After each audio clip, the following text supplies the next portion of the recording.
for capital budgeting discussion. Una sa lahat, we will discuss about payback bailout. Payback bailout is also a payback period computation, which also this also identifies the number of periods to recoup the cost of investment. However, payback bailout consider the residual or salvage value for the computation. For example, ABC company invested for an equipment amounting to 1 million pesos and is expected to have a net cash inflow and salvage value for each year as follows. Year 1, 2, 3, and 4, 300, 400, 200, 100, 200, 150, 50, and 20. How are we going to compute for the payback bailout period? Well, using the illustration, the annual cash inflow, the cash inflow to date, the salvage value every year, the expected cash, the cost of investment, and the amount to be recovered for the year. 300 for year 1, cash inflow to date, plus the salvage value of the year, that is equal to 500. That's why 1 million minus 500, amount to be recovered, 500. So, 1 year, full 1 year, makaka-recover daw tayo ng 500. So, kulang pa. Cash inflow for the following year, 400. Pero to date, 700 because 300 plus 400, that is 700.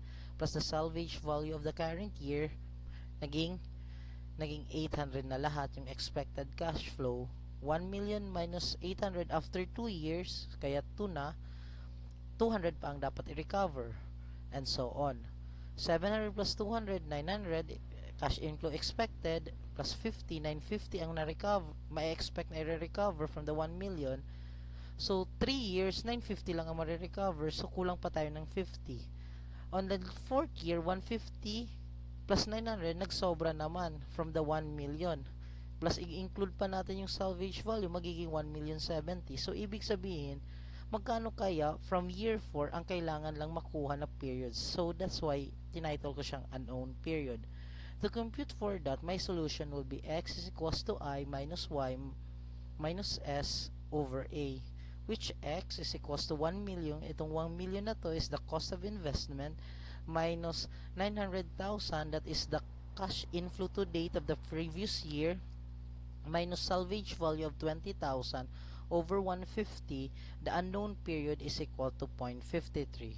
In this case, ang magiging payback period natin is 3.53 years. Ganun lang po yung kadali to compute for the payback period. Yung pagkakaiba lang niya because we consider the salvage value.